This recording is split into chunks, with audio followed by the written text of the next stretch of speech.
La femme de Simon a fini son ménage de bonne heure. Elle a fendu du bois, apporté de l'eau, soigné les enfants, mangé, puis elle s'est mise à songer. Elle songe au pain. S'il faut cuire aujourd'hui ou demain, il reste encore une grosse miche dans la huche. Simon a dîné au village, pense-t-elle. S'il ne soupe pas ce soir, il restera assez de pain pour demain. Elle tourne et retourne sa miche. Oh, je ne cuirai pas aujourd'hui. Il ne reste de farine que pour une fois. Nous allons traîner jusqu'à vendredi. Matryona cache le pain et s'assied près de la table pour réparer la chemise de son mari. Elle coud et pense à son homme qui est allé acheter des peaux de mouton pour une pelisse. Pourvu que le marchand ne l'ait pas trompé, il est si simple, mon homme. Il ne tromperait jamais personne, lui, et un enfant lui en ferait à croire.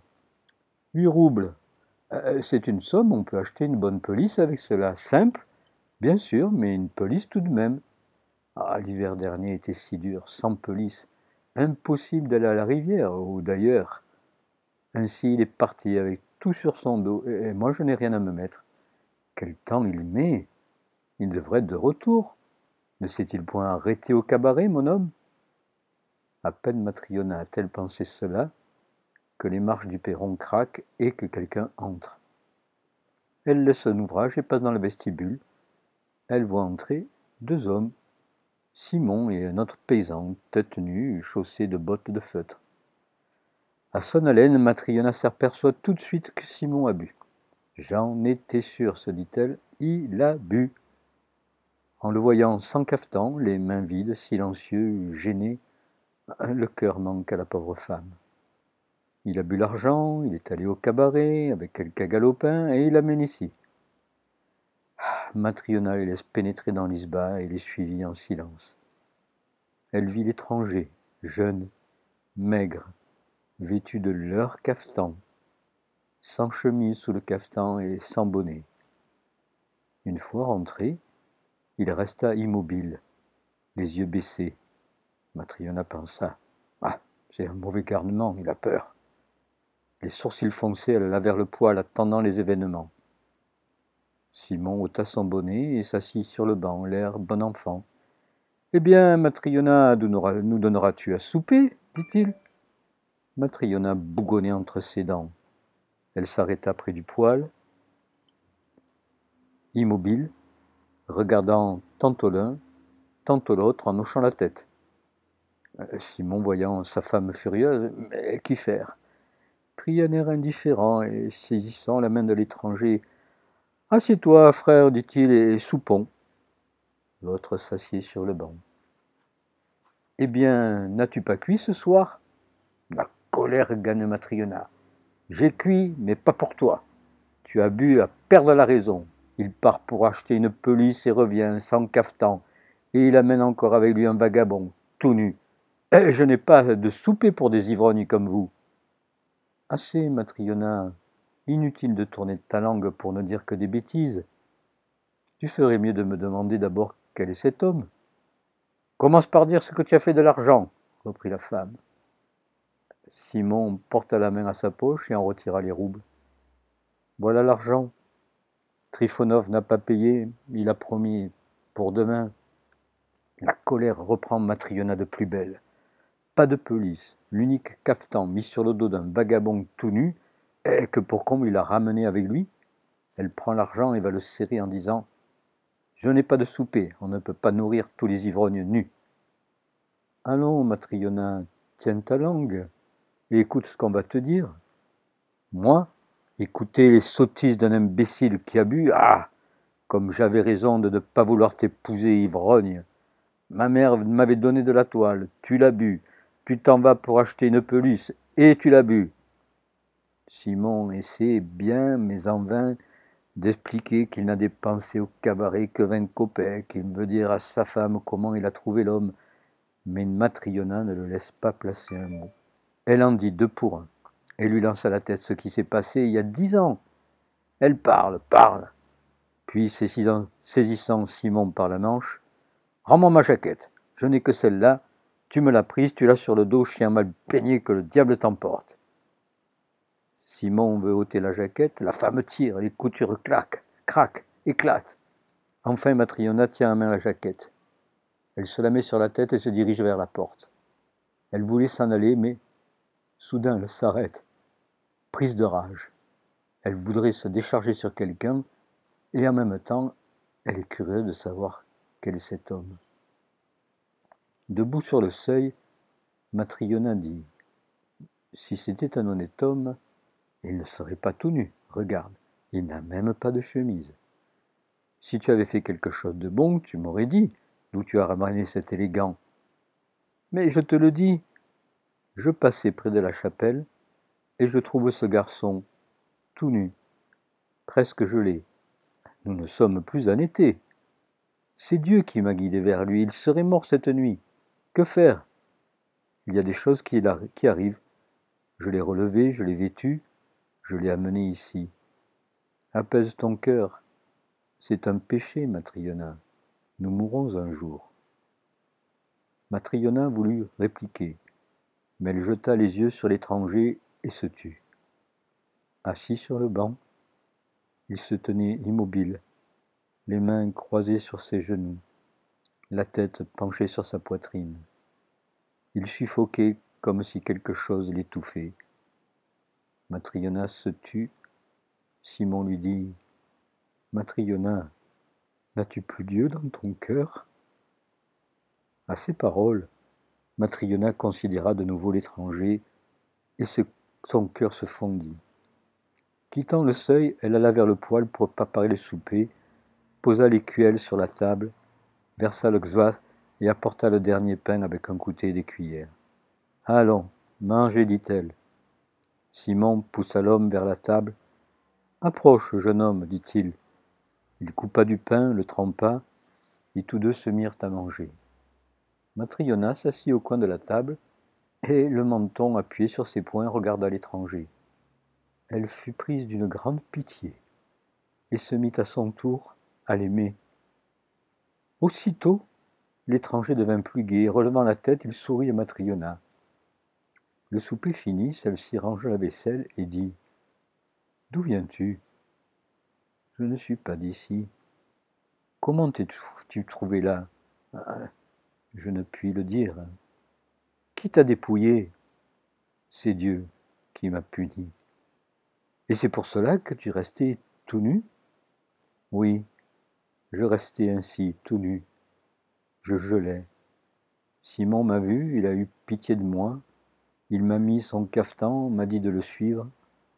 Toi, tu as compati à ma misère, tu m'as donné à manger et à boire. Dieu vous sauve. » Matryona se leva, retira de la fenêtre une vieille chemise de Simon qu'elle avait rapiécée et la donna à l'étranger en même temps qu'une vieille paire de caleçons. « Prends, lui dit-elle, je vois que tu n'as même pas de chemise. Habille-toi et couche-toi où tu voudras, sur le banc ou sur le poêle. »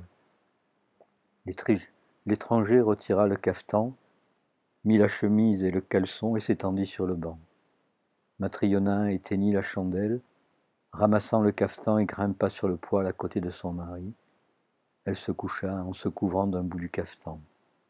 Mais elle ne pouvait s'endormir, l'étranger la préoccupait. Elle pensa aussi qu'on avait mangé tout ce qui restait de pain, qu'on en manquerait le lendemain, qu'elle avait donné à l'hôte la chemise et le caleçon de Simon. Et elle se sentit triste, mais se rappelant le sourire de l'étranger, elle tressaillit de joie. Longtemps, Matryona resta éveillée. Simon ne dormait pas non plus et tirait le cafetan de son côté. Simon, quoi ? On a mangé tout le pain. Je n'ai pas cuit aujourd'hui. Que ferai-je demain ? Dois-je demander à Mélania de m'en prêter demain ? Si nous vivons, nous aurons de quoi manger. Ils se turent un moment. Cet homme a l'air bon. Pourquoi ne dit-il rien sur lui-même ? Sans doute qu'il ne peut pas. Simon, quoi ? Nous donnons aux autres. Pourquoi est-ce que personne ne nous donne à nous ? Simon ne sut que répondre. Allez, assez causé, fit-il en se retournant, et il s'endormit. Simon se veilla de bonne heure. Les enfants dormaient encore. La femme était sortie pour demander du pain aux voisins. L'étranger de la veille, dans la vieille chemise et le vieux caleçon, était assis sur le banc, les yeux levés. Son visage était devenu plus serein. « Eh bien, mon brave, lui dit Simon, l'estomac demande du pain, et le corps des vêtements. Il faut se suffire, se nourrir. Sais-tu travailler ?»« Je ne sais rien. » Simon ouvrit des grands yeux et dit : « Les hommes t'apprendront tout si tu as de la bonne volonté. »« Tout le monde travaille ? Je ferai comme les autres. Comment t'appelles-tu ? » ?»« Michel. »« Eh bien, Michel, tu ne veux rien dire sur toi ? C'est ton affaire. Mais il faut manger. Si tu fais ce que je te dirai, je te nourrirai. Que Dieu te bénisse. Ancienne-moi. Montre-moi ce qu'il faut faire. » Simon prit du fil, se mit à préparer le bout. « Ce n'est pas difficile, regarde. » Michel regarde, prend le fil à son tour, prépare le bout, et sitôt Simon lui apprend à cirer le fil et le tordre avec une soie de porc. Michel comprend cela aussi du premier coup. Ensuite, le patron lui montre à coudre, et Michel comprend cela aussitôt. Dès la 3e journée, quelque travail qu'on lui montra, Michel comprenait tout de suite. Il travaillait si proprement qu'on eût pu croire qu'il avait fait des bottes toute sa vie. Il ne perdait pas une minute, mangeait peu. Son travail terminé, il restait dans son coin, les yeux levés, sans rien dire. Il ne sortait jamais, ne plaisantait jamais, ne riait jamais. On ne l'avait vu sourire qu'une fois, le premier soir, quand la femme lui avait servi à souper. Jour après jour, semaine par semaine, une année s'écoula. Michel continuait à vivre et à travailler chez Simon. L'ouvrier devint célèbre. Nul ne faisait des bottes aussi soignées, aussi solides que Michel, l'ouvrier de Simon. Et on venait de partout à la ronde commander des bottes chez Simon. Simon commença à vivre à son aise. Un jour d'hiver, Simon et Michel travaillaient ensemble quand ils entendirent une voiture à 3 chevaux avec des grelots. Ils regardèrent par la fenêtre. La voiture s'arrêta devant l'isba. Un valet sauta du siège, ouvrit la portière. Un monsieur enveloppé d'une pelisse descendit de la voiture, se dirigea vers la demeure de Simon et gravit le perron. Matryona ouvrit la porte toute grande. Le monsieur se baissa, entrant dans la maison, se redressa. Sa tête touchait presque au plafond, il remplissait à lui seul tout un coin de la pièce. Simon se leva, salua le monsieur avec étonnement. Jamais il n'avait vu un homme pareil. Simon lui-même était trapu, Michel maigre. Matryona semblait une vieille bûche séchée. Cet homme semblait venir de notre monde, avec sa face rouge et pleine, son cou de taureau. Il avait l'air d'être bâti en airain. Après avoir soufflé avec force, il jeta sa fourrure, s'assit sur le banc et dit : « Lequel de vous est le patron, cordonnier ?» Simon s'avança. « C'est moi, votre seigneurie, dit-il. » Le monsieur appela son valet. « Faites cas, apporte-moi le cuir. » Le domestique accourut avec un paquet. Le monsieur prit le paquet et le posa sur la table. « Défais ce paquet, dit-il. » L'autre obéit. Le monsieur montra le cuir à Simon et dit : « Écoute, cordonnier, tu vois bien ce cuir ? » ?»« Ah oui, votre seigneurie. »« Te rends-tu compte de la marchandise que c'est ? » Simon tâta le cuir et répondit : « La marchandise est très bonne. »« Oh oui, elle est bonne, imbécile. Tu n'as encore jamais vu pareille marchandise.